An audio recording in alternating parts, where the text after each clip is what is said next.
Hello friend! In today's video we will be baking gluten-free black and white cookies. If that's something you want to see, then do not adjust your screen. Alright, so I will of course link the original recipe and write my recipe down below. This is 6 tablespoons of butter. For once, this is exactly what the original recipe calls for. This is they're kind of a sugar cookie. So you don't want to add extra butter. Instead, I'll be adding about half a tablespoon of extra milk. Just because I find if you add too much butter, then they just spread out and they're greasy and they don't taste right. They're not the right kind of thing. So I'm going to cream my butter and half a cup of sugar. Just because it's... Alright, so my butter is creamed with my sugar. Then I'm going to add my egg. Misty's watching you intently, and you see her little ears right there. It's just like, Mother? You ruined my butter. Well, we always have to cover butter if I leave it out for baking because she will eat it. Farm cat, yeah. Farm cat, barn cat. And butter is her kryptonite. 2 teaspoons of vanilla. Butter is her kryptonite. Butter is her favorite thing. She's like, butter. 2 teaspoons of vanilla. I normally don't put vanilla in things because it doesn't add. But in this case, it actually does. Some people also use almond extract. Yes. I know I didn't have almond extract. But either one will go with the topping, which has vanilla, or not vanilla, lemon juice in the white icing. Yes, in the icing. So vanilla or almond will go well with that. And I'm just going to mix those together. And then I'm going to scrape the sides. Scrape. Alright, that's what I want to keep that bowl handy. Dump out my eggshell. Keep my bowl for my spatula. And then I have 1 1/3 cups of gluten-free flour. The PC brand is what I use. Half a teaspoon of salt and half a teaspoon of baking soda. And then 1/3 plus half a tablespoon of milk and a little bit of lemon juice to make it buttermilk. Buttermilk. Yeah, buttermilk. You know, kefir works just as well. If you're somewhere where you don't have the PC flour, then try to find one that, if you can look at the bag, kind of looks like cornstarch. It's starchier, yeah. Yeah, you want it to be a really fine grind. I've used the Robin Hood, and you can, but it's not as fine a grind, so it doesn't mix the same. It has a grit to it. And then I'm going to incorporate this in thirds, and we'll be back.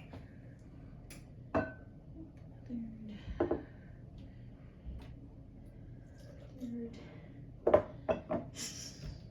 And mix. Do watch when you're mixing and start to climb up your Beaters. Yeah.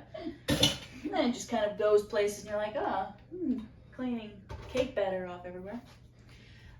So Mom asked, like, doesn't this one get chilled? This is a ripoff of the Preppy Kitchen one, and he didn't chill it, so I'm not chilling it.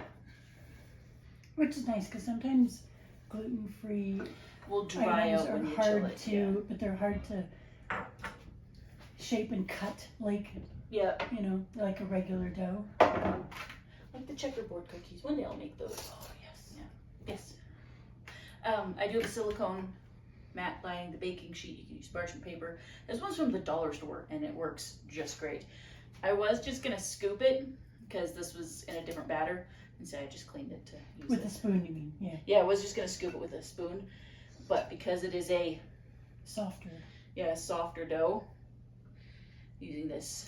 And I'm not making massive ones. Like, the actual recipe's like, use a 1/4 cup of batter. I don't want a giant cookie.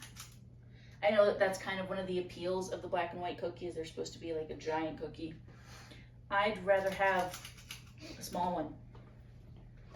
And believe it or not, we actually try to eat very healthy. So having a smaller portion just means we can enjoy a cookie whenever we want to and not have to sit and eat a giant cookie. cookie. Exactly.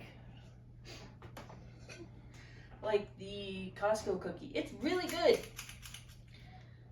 But it kind of gets hard if you let it sit for too long. Mm. And then you're just stuck eating a giant Oh, that's cookie.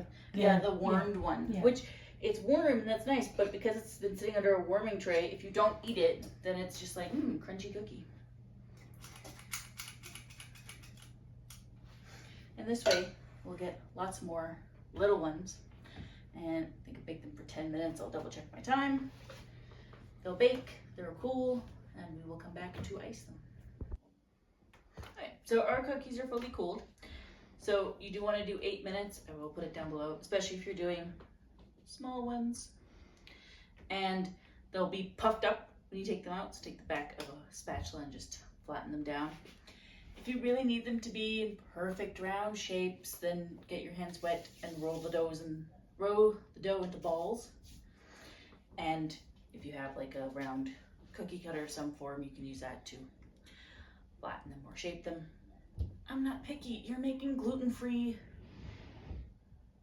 black white cookies. If anyone's coming over and judging you because they're not perfect, maybe you should get a new friend. And then, after they've cooled, you're going to get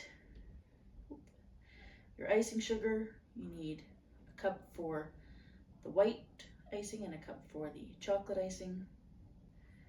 Then half a tablespoon of corn syrup in each, about a tablespoon of water, and a couple teaspoons of lemon, and 3 tablespoons of cocoa in the chocolate one. And then if you have especially a flat spatula, they're really good for marking the half point. And then you're just going to fill in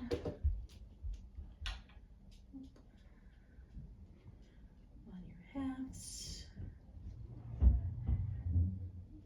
then theoretically you want to sit and let it cool properly. That would be the smart thing to do. But I want to finish this quick, so well.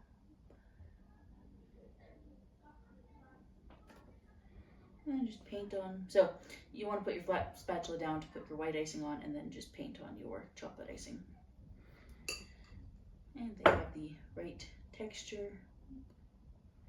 It's gonna get messy, but your fingers are there. We go. You have your white It's tricky. dark. Yeah, It will set up. They have to set up. Let them sit for like an hour and set up, and then you have. They won't be the most stunningly beautiful, winning an award. Gluten-free, they're small, they're tasty, and when you want to do something fun, why not? So, till next time, stay caffeinated, stay cozy.